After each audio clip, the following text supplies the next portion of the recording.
then the second workout I give them is all spots, like the one I do. The 5 spots. Yeah. Bag work. you know that side. You love that. Bag work. So.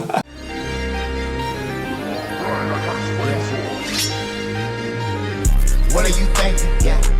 What are you thinking? Yeah. If you wanna know my thoughts, open your ears when I talk. Yeah. What are you thinking? Hey.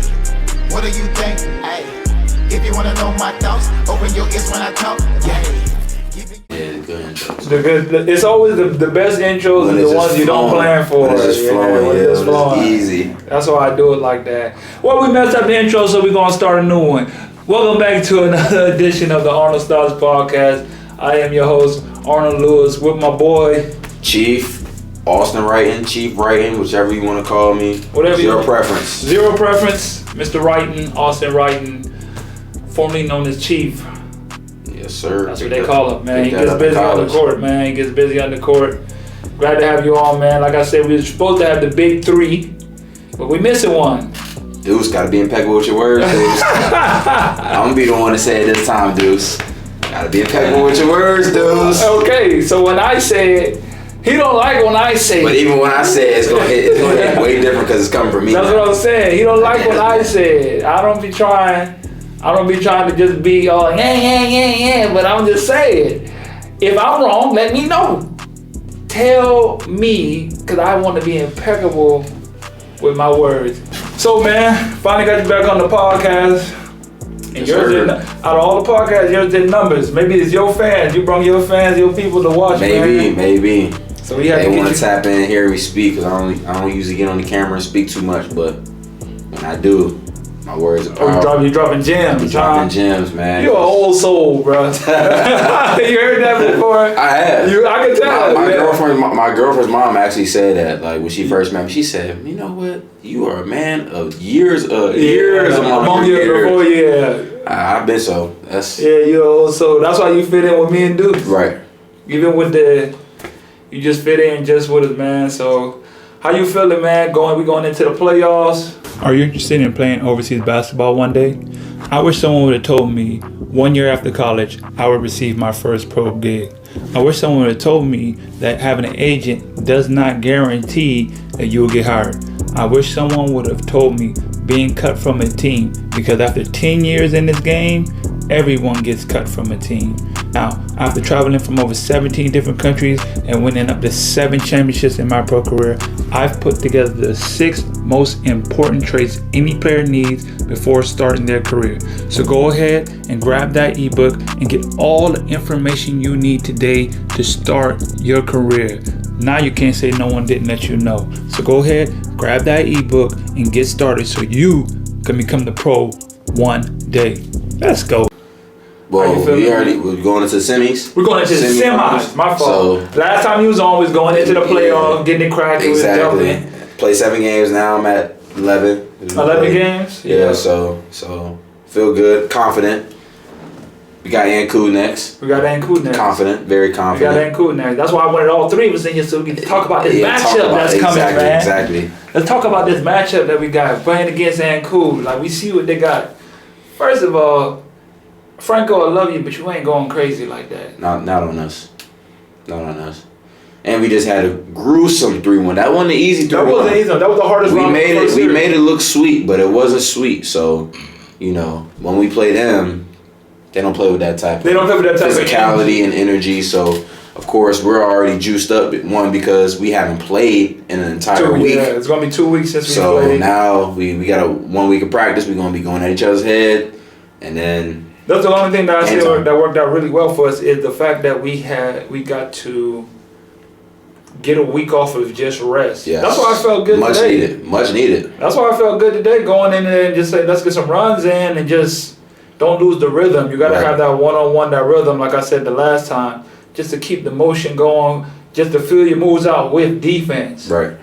Even I heard that from like Kobe. He was saying that he was like, I'll try a new move and then he going to initiate it in the one-on-one. Gabe Pritchard said the same thing. He hired boys. How he hired. Yep, he hires boys to play overseas. They give him a spot just so he can play countless live reps. Countless live reps. And that's what tell to all my young hoopers, this is a message for the young hoopers, you know, you have to work on your game first. Right? That's the first step. Working countless hours on your game, on the same simple stuff. Like I just told my little bro, you got to work on your one dribble pull up. Just focus on that right now. Right. On the hard rip through one dribble pull up, and then, you know, naturally, you know, you're going to get better at it. And once you get better at it, now you have to perform it where? Live. You got to perform it live to get better. Just drilling it, it's not doing enough. Unless you're high level. How do you build intensity, or how do you train intensity? Because I think that's. What do you mean by intensity? Okay, like for instance, like when you go through your moves, you go with game night. Exactly. So that's how I tell and I necessarily don't go through all of my drills game light. Like I'm going, for me, I've been doing it so much, I just know for me it's just reps. Right. You know, so I'm going to put up, like normally what me and dudes do in the morning is 150 made. Right. And I think I'm doing the same thing. The only difference is I do four spots as far as like off the dribble stuff. Okay. Corner, 45. Corner, wing, corner. But then at the top of the key, now I'm making just straight catch and shoot threes because in the game you don't never really have that. Right, but it's only going to be in the catch and shoot situation. Right. Off season, I'm gonna tailor my whole workout different. But in season, I make 15 middies, 15 threes at each spot. Mm-hmm. The 4 spots, and then of course 15 at the top of the key, excluding the top of the key like rip throughs, and so that's about 150, I think, about the same thing. Right. Including free throws. But that's what I'm saying, like.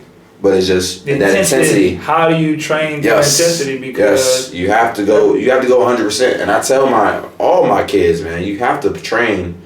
For me, it's mental. Not everybody can go 100% and make 150 shots in one sitting. Yeah, that's true. Workout. That's true. You see what I'm saying? Time. The time. We could put up 150 and make that in less than 30 minutes between two people, because if you're not going, it's hard. Even going hard is gonna be 45 minutes, 50 minutes. At least. You feel me? But you're talking about a guy between 18 to 24, 16 to 24, really, when you get into high school, making 150 shots at high intensity, I'll take him 2 hours, 3 hours. Yeah. But my guy, he's going to college. Mm-hmm. So he's around that time. Around that time. Where you need to be transitioning into that and understanding the game for yourself, and not me just being there and walking you through everything, because I can't. I mean, I just can't be here. I'm here, right? So I can't be there. So now, and that's what happened to me before I went to college. That's when I started to grasp the game so much more in detail, just with everything. That's when I started studying footwork. Okay, how he's coming off this rip through. Right. What is his footwork into this 1-2? Is he hopping? Is he left, right? What is he doing after he does this crossover? Little stuff. And then now I implement that footwork or what I've seen on it. How does he elevate on his jumper? Where does he release back? Where does he release at? Now I go practice that and just do that over and over and over. I remember I spent a summer just working on my one dribble pull up. Right. Just before college. Working on a double rim, one dribble pull up, over and over and over and over and over and over. That was basically, of course, you work on other things, but that was the main thing. That was the key thing to my game at that point. I didn't elevate on my jumper at the midi at the time. Okay. I'm trying to get to my spot and trying to shoot like a little set shot. Yeah, that ain't gonna work. That ain't gonna work. It's not gonna work. It's not gonna work. And that's what I tell my little homie right now. That ain't gonna. Because you know what it takes. Yes.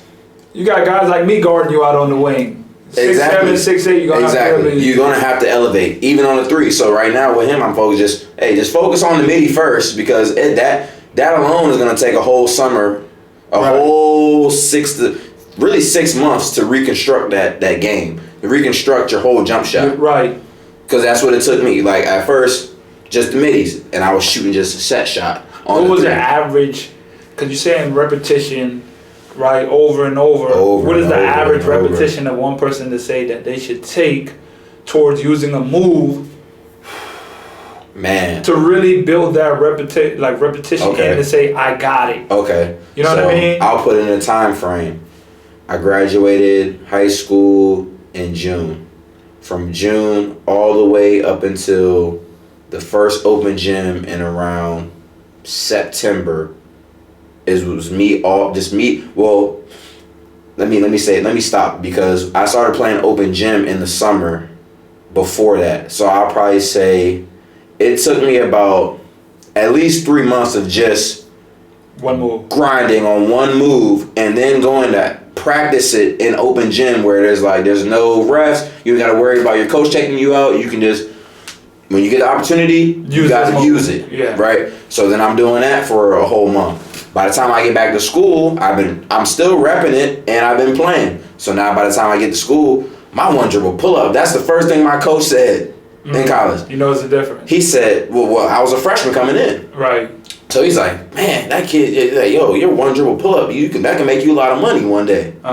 He said, you don't gotta keep shooting threes, son. Your pull up game. Like at that time, my pull up game was on a different level because I was shooting a set shot three, more so than the elevation like I do now. So my midi game was my bread and butter. I was trying to get to that and really just elevate over everybody. So like I said, the reps. If you tell him, like you said, you train a guy, he's going into college. You got 2 months, you got a month. You need to be getting this amount of shots up a day on this one move to really get it down packed before you move on to something else. And I feel like that's probably it's hard to describe that or get that into someone's head because they feel like I don't got enough time. Yeah. To spend, so I got to work on everything. I got to work on all the handles, all the moves, all that. Exactly. Because, I mean, high school, maybe I get to college, forget even talking about getting the pros yet. Right. We just talking about the transition. You talking about spending a whole summer on one move? Yup. How many times a day? Like, just the average? Well, I gave them 3 different workouts. The first one is like ball handling / conditioning into 2 dribble pull-ups, like transition. Okay. Right? So you have to use the elevating on the jumper within the drill. Yeah. And then the second workout I give them is all spots, like the one I do. The 5 spots. Yeah. Bag work. you know that side. You love that. Bag work. So you got to do that bag work, and within the bag work, now you can work on. So I would probably say reps wise, a day. Ooh, because you're doing. Factor in time. Factor in an average person's time it would take to work out. Yeah, because we have to be realistic of a person's time that they will have in their lifetime at an age. Because a lot of people are like, oh yeah, you can get in the gym all day, but let's just say your average a person is probably going to spend max 2 hours in a day in the gym. And it should be more. It should be more, but everybody doesn't have that capability. Well, this is what I say to that. Get outside. You guys are watching this, young kids, get outside. There's plenty of outside courts. Plenty of them. I still use them to this day, and I'm a pro. I just used one. I use the same outside court I went to before I went to college. Yep. Still, till this day. I'm using the same outside court that I used since I was 13, 14. Right. So, at the end of the day, there is no excuse. It's summertime. It's nice. There's no excuse. So, per day, I would say you got to get at least 200 reps. I would say makes of that specific move. At least 200. And to make 200 one dribble pull-ups. Yes. In order to change your game that drastically, that fast, in this a little amount of time, you have to overwork it's like you have to compensate for the work for the time you have to so my mindset, right, taking it back to me, my mindset at that time, which I tell my little bro, listen, my mindset was, look, because he's going D3 just like I did, dude. You're telling him what it takes for him to. I'm saying, dude, you have to understand, you're going D3. My mindset at that time was, I'm D3. Okay, how do I not only catch up to the guys who went high major D1, but how do I surpass them? Because they're already here. They're already here. You're here. And you have to at least catch them while they're working at a D1 level. Right. So you're going to get better there. You have to work hard enough to be on the D1 level and surpass that to surpass the players that are there for a job. Exactly. Dang. Exactly. So that was, and I realized that at 18, 19 years old. So I'm like you said, also ahead of my time. You're ahead of the years. So I'm trying to. I wasn't thinking that. Because I already knew I was at a deficit. I knew what my goals were. I said, okay, you want to play pro, but how? Yeah. How? You don't have no real control. You're really undersized too. Right. It's way harder for guards. Way harder for guards. I see my big man friends, they getting deals left and right. Big man. For me, centers get they get the best contracts. Best of the best. First and foremost, a center's gonna get the contract. Yes. Then it might be point guard. A real good if you find a real good point guard, they're gonna get paid. But there are not too many point guards. That's what I was about to say. So if you are a point guard, and let's talk about that. You don't really see too many point guards getting jobs. Let's talk about that. And especially little point guards. Yes, especially smaller point guards. Especially if you're a small point guard trying to play overseas, you better be flawless. You better be flawless. Be able to shoot it. You better be lights flawless. Out. You better be the fastest person in the league. You better be able to play defense somehow, some way. An amazing score.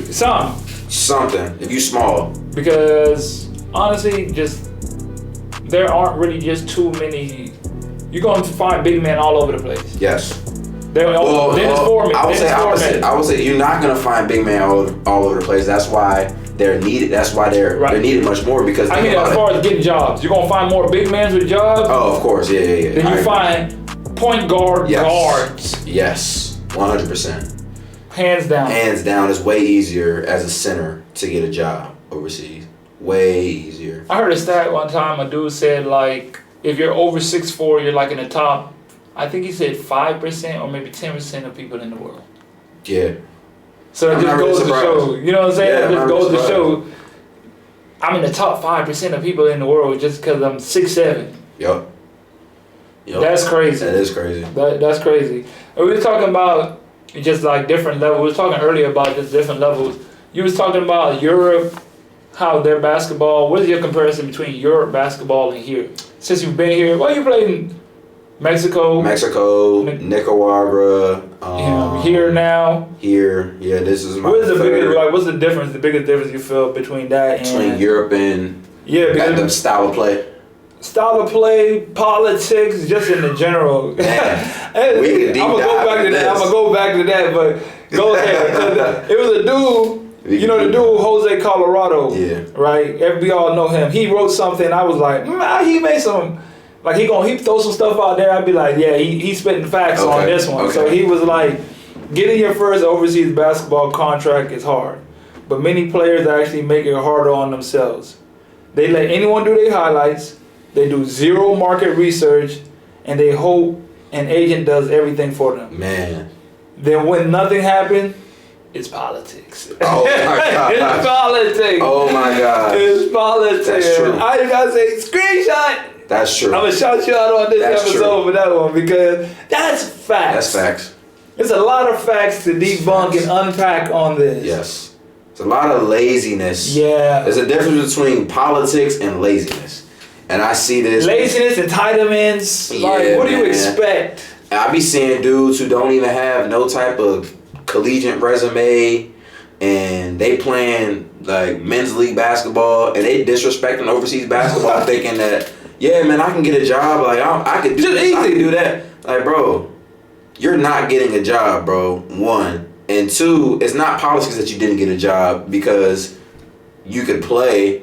But bro, you don't have no resume, bro. You didn't do anything. 1% of people, at least in America, I think that stat was, go on to play past NCAA and play pros. 1%. Yeah, only 1%. Yeah. What makes you better than less than 1%? Yeah. And let's just say America. You're still competing with other players from other countries because now other players from other countries are getting those gigs that normally Americans always get. Yep. Now you see Venezuelans, you see Argentinians. Mm-hmm. They are all they're not just staying in that country like that. Mm-hmm. So you feel me? What makes you just feel like you gonna get a job just like that and call it, it's politics? No, it's not. Like that. But back to your question about Europe. The difference is Europe, one, the play style. Well, I would say Chile and Europe, like, as far as the play style is similar. At least for me. Maybe on this team. Yeah, because it's on this team because it's a system. It's this team. It's a system. It's this team. You know, like European style is system basketball. That's how Argentinian basketball is. It's very super system. Very system. Now, when I got to Nicaragua or Mexico, it's more fast paced. It's more get shots up. Yeah. You know, your coach is telling you to get 20. Like, he's telling you, like, before the game, I need your 20 points tonight. If you're not scoring 20, you're not a good player. Right. Whereas in Europe, it's like team-oriented, more sets, more to get everybody involved. And looking for the best option instead of the... Not even. I wouldn't even say best. Best option as being the shots. Open, shots. Yes. You wide open looks, more sets. You're going to run a lot of sets. And I would say overall the game is more physical in Europe. Overall. More than here? Yes, because every game, Punta Alto, that's every night in Europe. Yeah. Yeah. You're going to do every night like that is going to be, they're going to buy, if you're good, they know they're scouting. They're body checking you up the court. They're doing all those things off rip. Right. Every game, regular season game, not even like, that's the difference between it. I couldn't even imagine being double the whole season. Oh my gosh. Oh my God. You seen on your film, the dude just, I'm literally like this, elbow in his chest trying to like, bro, get away from me. Yeah. All game, every night. Yeah, that's Europe. That's European basketball. Every night is like that. Every night is a grind. Every night is a battle. And I would even say the worse the team, the more grimier because they're getting clapped every game now. They have to do something different, like be more physical. So now when you come play them, you're the American. They're going to throw some little cheap shots at you to try to get you out, try to either get you to spaz out and get kicked out of the game, or just get hurt in general. And now they take you out of the game. So. It'd be crazy how is this like. We're just going to get them mad. Yes, that's what they try to do in Europe a lot. We're going to try to get them mad. We're going to say some explicit things. Or we're going to do something dirty. The N-word to see if we can get you going. Yeah, get them going. To get you going. Try to trick him out his position. Right. I ain't going to use the word, but I'm going to let y'all piece that together. They definitely be doing that too. Starts with an N, ends with an R, sometimes an A. Sometimes an A. We seen that Jabari Parker, and I kind of talked about it on another episode, that Jabari Parker. What was your first thought on that? My first thought, I'm going to be completely 100. I thought that he was crying because he had to be in overseas. Oh, okay. But once he that wasn't my first thought. That wasn't my first thought, but that was a lot of people. What was your first thought? My first thought was he was just like, at least he got to play. Oh, okay. You feel me? I didn't think he was thinking like, oh my God, I gotta be in overseas basketball. I think he was just like, because it's kind of like Boogie. He was like, man, at least I still get to play. And once you realize, once you come overseas or whatever, it's still basketball. It's great basketball too. You're playing basketball. Like, you're playing basketball. You got your team. You trying to beat. Like, you trying to win. They coming at your head. Like, you playing real basketball. You're not thinking, oh, this ain't the NBA, so it don't matter. Right. No, you're thinking, I need to get a dub and I need to hoop. And on top of that, you're getting paid top notch. And you're still getting paid top notch. And on top of that, it's different. You're in the NBA overseas. It's different. It's not like you're getting that much different treatment. Oh no, you're getting the same. Well, you're probably low-key better. You're probably getting better because you're living off their ticket. Yep.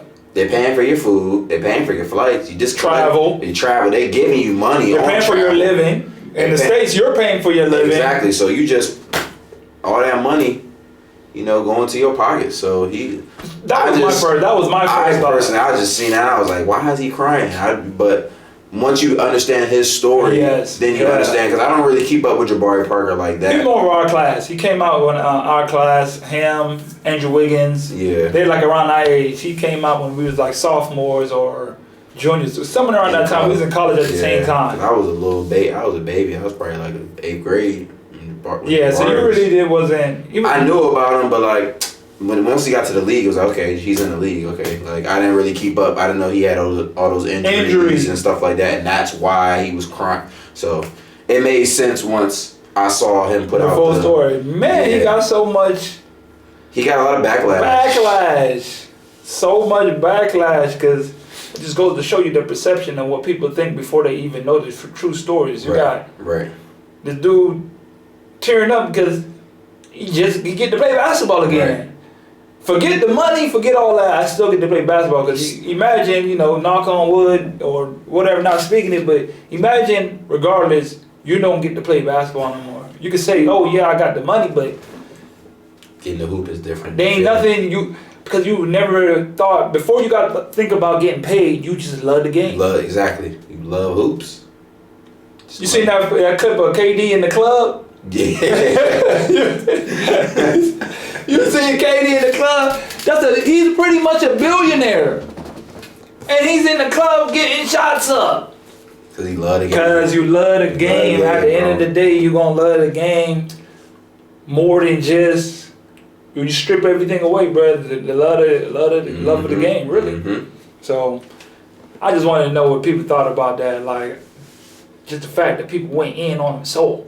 Like, you not. Like, I don't know. Let's see. Then he came out. Right, because he never even said a word, so. You feel me? Then he came out and everybody was like, oh, yeah, bro, you right, my fault. All the blogs were saying something. Everybody was talking crazy. Even the overseas ones. Man, they were talking crazy. Yeah, man, you make, hey, first of all, money don't solve all your problems. Yes, he's in EuroLeague and he's getting good money, but that ain't gonna solve the problem of not being able to play basketball again. Right. If you just love something that you did your whole life and you don't get to do that again, I know that's how I felt somewhat, and like I felt them on that because, like I said, the doctor told me, to my face, you will never play basketball again. To my face, you will never play basketball again. I know your heart dropped. I couldn't believe what he was talking about. It's like, you know how they, like, somebody say something and you just hear like, you know what I mean? It's like I didn't hear you. Like, what did you just say? Like Booby Miles joint. Yeah, like Friday Night Lights. Somebody's just like, and you're just. I ain't trying to hear. I don't hear what you're saying. Right. It's like my brain never accepted it. Right. And I believe that's a part of my comeback story that. My brain never accepted that. Like, what are you talking about? Facts. You know what I mean? And that's all it's about. Like you said, desire. What are you talking about? I'm never playing basketball. I don't hear what you're talking about, man. I don't know what you're talking about, bro. So I sent you a clip earlier about that touching. Yeah. Like I told you, yeah. You said your coach looked into it? Yeah, we read a book. In college. What was the book? I forgot the name of the book. Who was in it? Was it Steve Nash? Was it about the Suns? No, it was something about the Suns, I think. It was about the Suns, but I'm gonna give them for context. For context, I forgot the name of the joint. I sent the reel to Austin and I sent the Deuce as well. But basically, the reel said that they took a survey for an entire season of the NBA of how much players touched each other. Not in no other way. Not in no Diddy way. No Diddy. You feel me? Not that type of touch, but just like dapping each other up and like just in a positive way. Led to them winning more games. Yep. That's very interesting. Yep. And you said y'all read a book on that? I think we read a book on it in college, and our coach said something about that, and that's what made us start just dapping up for no reason, bro. Go be thinking about it. And you know what happened? We went on a 17-1 start the season just because of that little stuff. I think about it in when we're doing the warm-ups and every time we come back and we all dapping each other up and all that. And I think about that because I'm like, really at the end of the day, we're all just passing on energy. Yeah. So the more energy we can collect together by transforming, like passing that on by each time, okay, you did something good, I'm going to come pass that energy to you. Even you do something like, and that's subconscious. It's crazy that you sent me that because it's so subconscious in my mind now. So now, every time I do it, I think about it. The coach, my coach. Now he had us doing that, so I'm like, okay, I'm gonna make sure. I make sure, and you're probably gonna see it now because I'm talking. But like, it's funny that you brought it up because subconsciously I was already thinking that. Make sure you dap everybody up. Like, don't miss a dap. Right. That's always in my mind. Mm-hmm. Don't miss a dap. Even if I don't care. You do turn over the ball. Good job, bro. Right. You know what I'm saying? Like, just I say, we good. Like, that's just crazy. That's crazy. Send me that because that's always on my mind. Every pregame, dap everybody up. The more you interact and touch your teammates, leads to more winning. More wins because it's positive. Passing on that energy. That positive energy. That positive energy, like you say, even if you mess up. Even if you mess up, all the positive energy from everybody. Because as soon as you have that bad body language, you're just like, all right, then. You kind of see it too, like in the games when you see two teammates arguing with each other. You be like, oh yeah, we got them. We team already. We got them. They bickered amongst each other. We got them. It's over with. You really don't have no time in any game to really exude negative energy, especially towards your teammate. No. Because you got too much going up against you. You really can't. You can't fight amongst each other when you fighting against maybe the refs of that game. You know, you on the road, team, you know what I mean? All these type of stuff, you really don't have no time. And that's one thing I did commend Deuce on game 2. I was tight.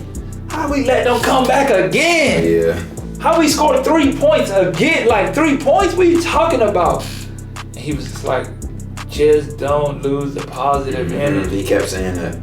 He said that to me because I was on the bench like, bro. It's the third quarter. I'm like, we can't score. I'm just like, yo, why am I still on the bench? Just be positive. Dude's like, I know, bro. I know. Just be positive. Just be positive, bro. Just be positive. That goes a long way. It's just by him telling me that. That's what I'm saying. Just to have that person in your ear, on your team, constantly reminding you, hey, just be positive. Yep. Hey, just be positive. Yep. That's that way. Like I said, we're talking with Jared. He's like, 8-5. I'm like, hey, 8-5. Led the 9 in a row. Yeah. You feel me? He wasn't even 8-5. He was going way past that. He's just trying to clown him. Yeah, that's what he's doing. He really throwing a shot. He's throwing a shot at him like, you're only good enough to average 8 points and 5 rebounds. That's so disrespectful. And that's definitely not Deuce. That's not Deuce. Not his game at all. His game is on the 20-point average side. Easily. If he had his own team, he'd feed him. They don't realize push shot, that push shot. His mid-range is cash. And even the post-game turnaround, he got some bag down there. He really do. And I be like, you really don't understand how good Deuce is in the post. Yeah, his touch is crazy. His touch around the basket, that catch, push shot is really crazy. And it's been a weird season. It's been a weird season where he really hasn't been able to like really show what he can do. Himself all the way. Yeah. And like you say, on most teams, you're going to get 30, 35 minutes a game. You're going to shoot the ball 20 times. They're going to come through you every single time.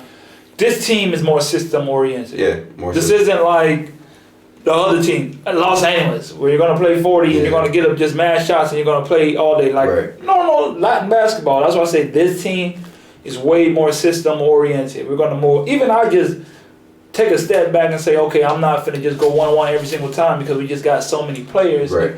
So many it's pieces. Better to run a system. It is.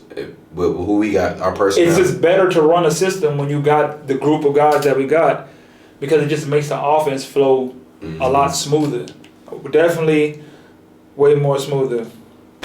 But anyways, moving on from that's what I talked about the touch thing. I found that dope. Anyway, moving on, man. The finals is here. Who you got for the finals? Mavs or Celtics? You say the Celtics fan. So got to sprinkle a little NBA in there since we're in NBA season. I'm gonna always rock with my squad. I'm always go Celtics. It's our year because all the losing, Kristaps Porzingis just went crazy in the first game. All the losing, in the past we've been a couple finals in the past year or so. We lost to the Warriors. Lost to the Warriors. We lost in Eastern Conference to the Cavs. And We lost to somebody else in the We lost to somebody else in the finals though. That was the Warriors. That was the Warriors though. It was somebody else. Nah. That was a Celtics fan back in like. That was just when they was losing LeBron then. Yeah. Like 08. They was always losing LeBron. When it was 08 Celtics, I was a die-hard Celtics fan. Paul Pierce, all them, they was like that. Paul Pierce is my favorite player. Ray Allen was my favorite player at that time. I'm all Mitty. And I was Mitty, some of the three. Only 3-ball, but I ain't elevate. I was shooting tap. If you know me, you know I was. We can really mimic that team. For real. This just got to get a little bit more dominant on defense, like KG. Yeah. But he got that post work. Right. Like KG, that touch. They sleeping on that push shot. That push shot, and they really sleep on the midi because he'll catch it and stare you down and shoot it and hit and nothing but cash straight in the net and hit. That's one thing. When he get that midi, he gonna knock that bit down. That midi going in. And the thing is, even in the post, fadeaways. They don't be thinking he finna shoot the ball. I'm like, why don't y'all put? They just give him so much space to just catch. He don't even gotta put the ball. You don't have to put it down. He just and rip through and get no shoot. Yeah, just easy. I be like, why I don't get no wide open shots like that? I be getting mad. How come I don't get no open shot? They already know. Arnold Lewis. As soon as you put it on the ground, double team. One behind the back, they coming. 1, 2. Double team. Already here. Pass that joint. Double team. Next round. I don't think next round they'll do that. Nah, I don't think because they don't have the personnel. They're not gonna do that. They're not gonna have the personnel. When they struggle, they start to put Franco on me. For some reason, to them, that makes sense. Because he's small, lower to the ground. He can. That's what they think. Get under you, but that don't make no sense. Because I just turned post up and shoot off the glass. That don't make no sense. They was trying anything. But they was trying anything, but it's all good. We're gonna go to. He had another quote. Jose Colorado, you're getting a lot of love today. I'm shouting you out. And I'm gonna shout out to Sean Matthews. It's another guy on. Which one is that? That's the old dude with the glasses. He be in Europe. Yeah, exactly. Sean Matthews. That's the IG, right? Glasses. The black dude. The black dude. Yeah. Coach in Germany or something like that. Yeah, he's like a coach. He doesn't have a he podcast. He making like funny IG like the reels like. At the end of the day, you still gotta entertain the people. You gotta find a way to draw them in so they can. That's what you're talking about, right? Yeah. He be doing the little clips with the drinking, the voiceovers. Shout you out too, bro. Cause last time I did Jose Colorado and he posted it and I didn't do him. He's like, hey, I'm out here trying to help too. Yeah, he is. He is. I rock with Sean Matthews. Y'all go check him out. But Jose Colorado said, if you're having a shooting slump in college, you're probably likely to get benched. If you have a shooting slump overseas, you're probably likely to get cut. Sent home. Man. To the crib. It's a different type of pressure. Way different. Across those waters. Way different. That's what he's talking about by putting in the reps. Reps build confidence. Yes. Tell everybody. Reps build confidence. And that's one thing that I know I go back a lot and talk about the coach from before. But we had this conversation before because he was like, oh, I got to build the confidence of the other players and make them feel good. They didn't put in the reps. I said, your confidence comes from the reps that you put in the gym. It doesn't come in from when you get in the game. No. So when you I'm sorry, but at times when you're taking me out, I'm like, bro, I'm playing 27 minutes a game in Chile. That's crazy. That don't even make sense because you're trying to you can't find the rhythm to make sure I get in my rhythm because you want to sacrifice because I'm good enough. That's stupid. I hate that. Yeah, that's stupid. You're so good, I ain't got to worry about you, so I'm not going to play you. I want somebody else to catch it. Why I work hard this for? Right. This was my work. Right. I had a coach in Estonia tell me good feeling. What does that mean? He wanted good feeling for the team. So we were 13-1. He said it in the accent. It's stuck in his brain. Never gonna leave. That man told me. We need good feeling. Good feeling. He says not about win. He said he looked at me straight in my face and said, It's not about win. Bro, It's about that's what he said. It's about good feeling. Huh? What? I'm here to win. That's what he told me. I got bonuses if I win. So I'm here to win. He told me straight up, it doesn't, he said, What? I said, I came here to do a job. He said, okay, I understand you come here to do the job. I said, my job is to come here and to win games. Win. He said, yeah, but it's the type of way we win. It has to be with a good feeling. Good feeling. These coaches are... No. They're off their rockers, man. It's about winning. It's about winning. I don't care nothing about no good feeling. It's about winning. That's all I care about is winning. They bring you here to win. Yeah. Win. And let's break it down for the viewers at home. You guys have to realize we play for our livelihood. At this point, it is not just for the love of basketball. It is not for the love of basketball. It is for our livelihood. We get paid. Bills have to be. It's life. So when these coaches are talking about good feeling and we lose a game, you messing with my money. You messing with my money. You're messing with my money, and now I'm mad because you're messing with my money because you want to play good feeling games. No. I'm trying to win. Not only win because I love winning, right? Because I love basketball. Why would you even have to say that as if I didn't come here to win? Who wants to play to lose? I don't know anybody competitive that wants to play to lose. Losing and scoring a lot of points don't get you jobs. No. Well, in some cases. If you're playing at a super high level. If you're playing at the highest level, but not everybody's playing at the highest level. We got to be realistic for the 90% of real players who's going to play. You're not coming out playing in the high levels. No. So you're not playing to lose. You can't afford to play to lose. No. If you're scoring 25 and you're losing, I don't care. No. Even here. It don't matter where you're at. The guy that was here before, who was the leading scorer of the league, was averaging 25 points. And you know what team he was on? Talca. They're out of the league right now. Doesn't. Because they were the worst team in the league. Even in this level, losing gets you sent home. Everywhere. More than anything. Everywhere. Man, it's been a good episode, man. Anything else you want to touch on that you feel? We got everything, for today until we get our third amigo on here. We can chop it up a little bit more, but go more in depth about some stuff. But it's been a great episode. Always a pleasure to be on here. Talk to your viewers and, hopefully bring some of mine. Yeah, man, it's everybody's viewer. I like to just bring the truth. Yeah, at the end of the day, the truth brings just bring viewers. the truth of perspective. And that's really what it all breaks down to is perspective, because I feel like there's been a lot of wrong speculation of what is really going on out here. Yeah. You know what I mean? And sometimes even my homeboys be like, don't say that. Don't. And I be like, why? Why is the truth hidden so much, even in this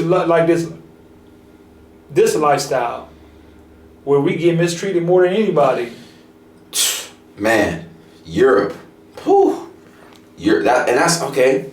Just because you just brought that up, that is, I will probably say, the biggest difference. In Europe, they think you're a slave. How?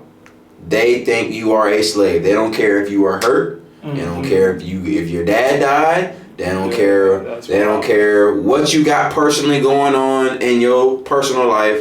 They don't care. They don't care, right? They want you to play and produce. And if you don't play and produce, you're worthless. Whereas in South America, it's not that cutthroat. Right. It's cutthroat, but they're people at the end of the day, and they understand you are a human being. Europe, they don't think you're a human being. You're just a slave to them. If you don't play, they try to mess with your money. That happened to me in Portugal.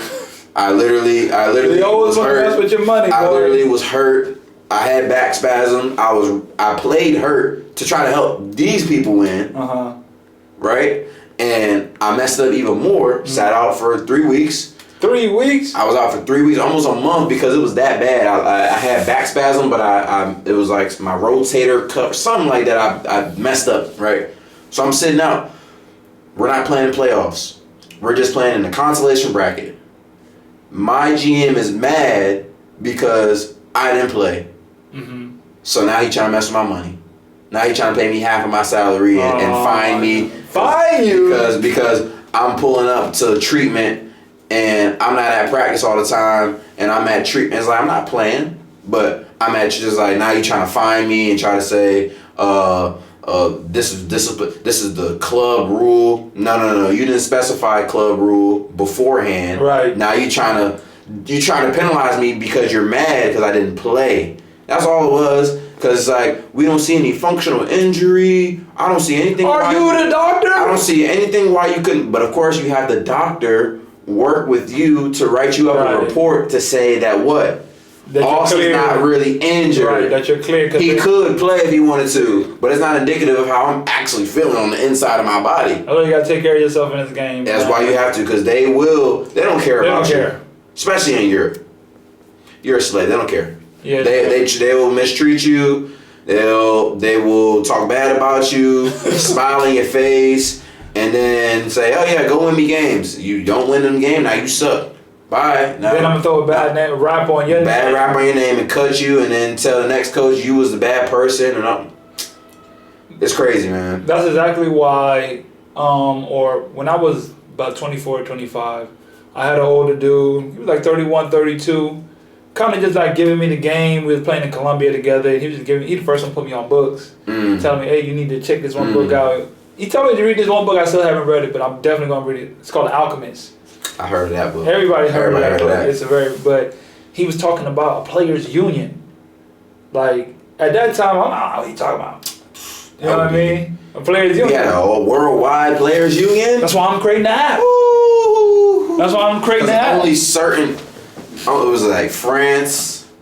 France got a players' union. I think that's it for real. Maybe Germany, but I know France for sure has a players' union, and basically, if you can't really get cut without getting. I heard once you sign in France, you can't get cut. You can't get cut. And on top of that, if they don't pay you your money, the government has to now pay you. Yeah, you will get all your money in France. That's France. No matter what. I know that. They do not get rid of you because they have to pay you all of your money. That's how it should be all around. Like, I'm signing up for a job. You just gonna mess with people's livelihood. Mess with my livelihood? Yep. You don't care nothing about what I got. Yep. I flew. My daughter was born. I couldn't see my daughter being born because I couldn't go to Colombia. Remember I told you I got deported? Yeah. So I missed her birth. So I had a job to go to Canada. I didn't take the job to go to Canada because I had got offered more money to go to Uruguay. And Uruguay is closer to Colombia, and I didn't want to deal with the visa situation and all that. It's just easy because it's Latin America. You just go from here to there. Right. Super easy. You know what I'm saying? So my daughter's 2 weeks old. Fly her down here. This is my first time seeing my daughter. I had to fly her for a whole other country just to see her at birth. See her physically 2 weeks later. That's why I even took the job. Right? I'm there for like a month. Start hearing chirping. Every player knows when it's that cut time coming. Yeah. I felt it. I just felt it. Nobody had to say nothing. I just felt it. It was just something in the air. Yep. Something's amiss. Players start acting funny. Something's amiss. Something is just So I played the game. We won the game, but they played a lot of their games on national TV, like on their national TV there. So my ex-wife at the time she's Latin, so she could understand, of course, because that's her language. She was like, they're talking about replacing you on the commentator. It was like, oh, they might make some changes, and if they do, they'll probably change me. Right at that time, I had a team in Japan offering me more money, and the agent was on me. Talk to the coach. Hey, what do you want to do? Talk to the coach. What do you want to do? So I hit the coach up. Hey, we need to talk immediately. Yeah. Immediately. He was like, it was on like a Saturday or Friday. He was like, we'll talk Monday. Monday come around. I go up to him. I say, listen, man, no hard feelings. It's all good. If you don't want me here, it's cool. I will go find who you want. That's fine. Right. I'm ready to go to Japan. Right. You already think about the other job. That's going to do more for me than this will. Hands down, I don't care what's going on. No. We need you here. The team needs you. I need you. You're good here. Don't worry about nothing. Then they don't worry about nothing. Of course, he gonna cap and say everything. Don't worry about nothing. Next day, right? No, not next day. Not that. It wasn't that cut though. Not just yet. So that's funny. I started like calming down, like, okay, because you start to hear that, you're kind of like, okay, what I'm going to do? Right. Only been there a month, so I ain't really got no bread. Right.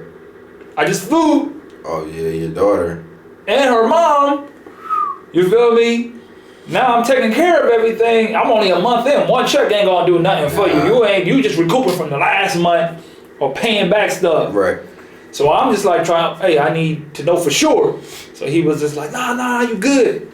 So I calmed down. Like that, my next like 4 games, I started playing real good. I went from like 16, then I dropped like 25, then I dropped like 40. You feel me? So cause I kind of like relaxed. Right. He's like, you good? Okay, if I'm good, then I'm gonna start really like, you know what I'm saying? Getting my groove. We finished out the first half of the season. We ranked first. I was leading the team in scoring. I was top 5 in the league in scoring. My team was in first place, and they cut me. That's wild. That might be one of the wildest stories. I got my baby mama out here, my ex-wife at the time. I got my brand new baby who probably like two months now, not even 3 months yet. First place. We in first place in top league Uruguay. My team's in first place. I'm top 5 in scoring, and I'm leading my team in scoring. Why? Because of good feeling? That's why they cut you? Good feeling? Wasn't no good feeling? Yeah, I guess it wasn't a good feeling for me. That's why I almost got cut. We was in first place. They talking about cutting me over good feeling. It wasn't a good feeling, I suppose. I guess. It's just one of those what ifs. Yeah. Because that was like my real chance to get into Japan. Right. If I'm sick about anything, it's like, bro, I had it right. Like what Craig said, I had the money right there. And because you stayed in Uruguay, that was the only reason why. Of course, I stayed. My daughter's here, her mom's here. Yeah. It was like I just knew the opportunity that it would be to go to Japan over staying here. Cause I've been trying to get there because that same he was an old head, but the same dude I had on my team before would say, hey man, Japan, get to Japan. I was just over there making $25 a month for the last 2 years. Get to Japan. I'm like, oh shoot, nigga. Oh, I'm in the wrong spot. You feel me? So it is what it is. Yeah. But it's life. Ain't no love in this game. Take care of yourself, man. Appreciate you stopping by, man. Sir. Make sure you guys tap in with them. Follow me on IG at _Mr. Right. Okay. Get it right. WR11 okay. GHT. WR11 GHT _. I'm gonna put it on there. You know I'm gonna be having the tags. Mr. Right. WR. You've been stepping your social media game up, man. Yeah, You've been hanging around us now. You've been stepping your game up. Yup. Focusing on his content. Yeah, got some content, with him, man. Quick 150 followers, you know. Yeah, that's big. Yeah. It's something. Good to start seeing your followers go up when you're doing something. Trying to build that brand, man. Build that brand. That's what I'm talking about. Yeah, you're gonna be good. All right, man. That's all we got. Remember, greatness is a habit, not a right. Till next time. Hey guys, thanks for tuning into the show. Please subscribe on our YouTube, Spotify, Apple, and wherever you listen to your podcast. I greatly appreciate it.